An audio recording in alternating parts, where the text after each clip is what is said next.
Hi folks.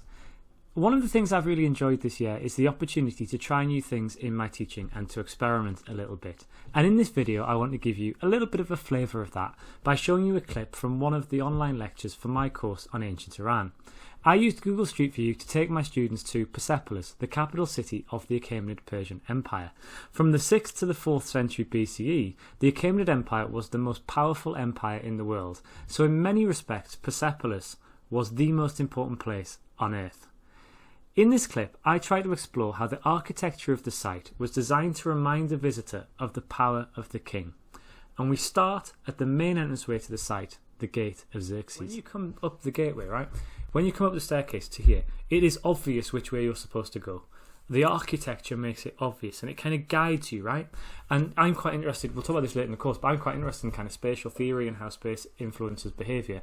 And this is a good example of it. Like, we could just turn right and go this way, but we're not going to do that. We know we should walk through here. It's obvious that this is kind of how we should go. And by doing things like this, we are subconsciously kind of acclimatizing to the way that the king wants us to behave. We're acknowledging that he has the ability to control our movement. We're kind of just subconsciously getting ourselves into being sheep and following kind of the unwritten instructions. So let's go into the gate. So we go into Gate of Xerxes. You can get a sense here of, again, just look at the scale of this. Look at the decoration with these kind of lamassu. We'll talk about lamassu in a couple of weeks' time. You can see around the side here, you've got the kind of the sort of remnants of the wall, and there were originally benches kind of around here where people could sit and wait. So this isn't just a gateway that you kind of come in and walk straight through, but you can kind of see over here, and there's a modern reconstruction here, like a nice little chair that someone can sit on until it's kind of time to move on.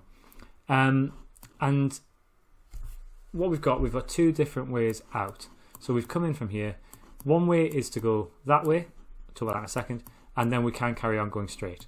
One thing we might note is that this entranceway here is a little bit wider than this one here, but the fact that this is a little bit wider tells us that this is probably the principal way that one should go, and perhaps that more people are expected to go this way than that way. And the building that we're looking at here in the distance is the Apadana. The Apadana was the main audience hall. This is where the king met with his subjects, listened to petitions and communicated decisions. Now in this next clip we're inside the Apadana, and I'm thinking a little bit about how the architecture of the building with its big columns and things like that might affect a visitor. The reason that you're sitting on the throne when they come in is that it's intimidating, because can you imagine what it's like?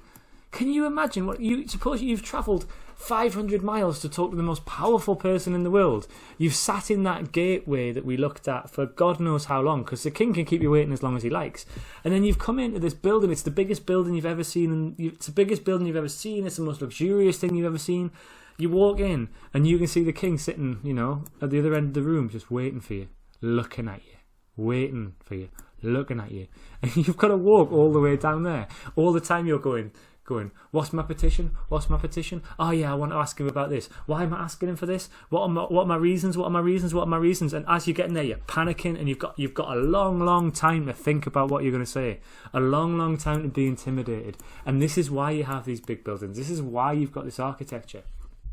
So I hope that gives you a little sense of some of the things that I've been exploring on one of my modules this term, and also the creative ways in which we look to engage our students here at Swansea.